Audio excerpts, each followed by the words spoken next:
Recent construction in Gainesville is leaving many residents worried for their safety. With the recent construction of the Standard, a new apartment complex on the corner of 13th Street and University Avenue, the safety of cyclists, pedestrians, and drivers have become the #1 concern. Precious and other residents have a lot to say about living near this intersection. Go really fast around this curve, and it was really dangerous to walk across here, especially in the evening.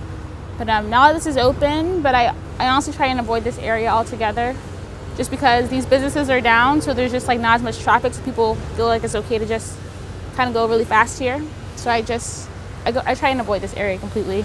The Florida Department of Transportation says that adding lanes to the roads would be the easiest way to ease traffic in this area. However, because of how narrow the roads already are, this is not an option. Florida Department of Transportation Communications Specialist Troy Roberts says adding medians to the lanes leading up to the intersection is now the main focus. What we're doing is we're going to add raised medians on University and 13th around the Standard. That way we're trying to make it safer for motorists. We're going to try to force them to, take lefts or basically just, turns at the signalized intersections, which will reduce the number of motorists that are on some of the side streets.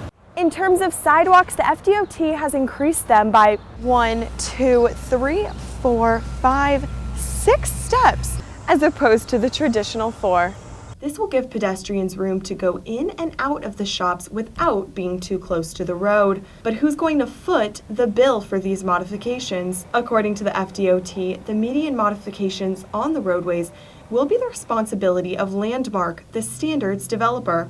After calling them on numerous occasions, Landmark still refuses to make any comments until after the completion of the property. Gainesvillians will not have to worry about tax increases becoming the standard. Funding aside, the main goal when dealing with a project of this magnitude is always going to be safety. No matter what we do, we can't prevent crashes, we can't prevent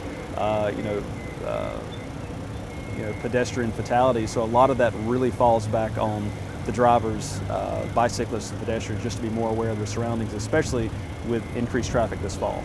Drivers can expect lane closures at night as well as redirecting of traffic in early May.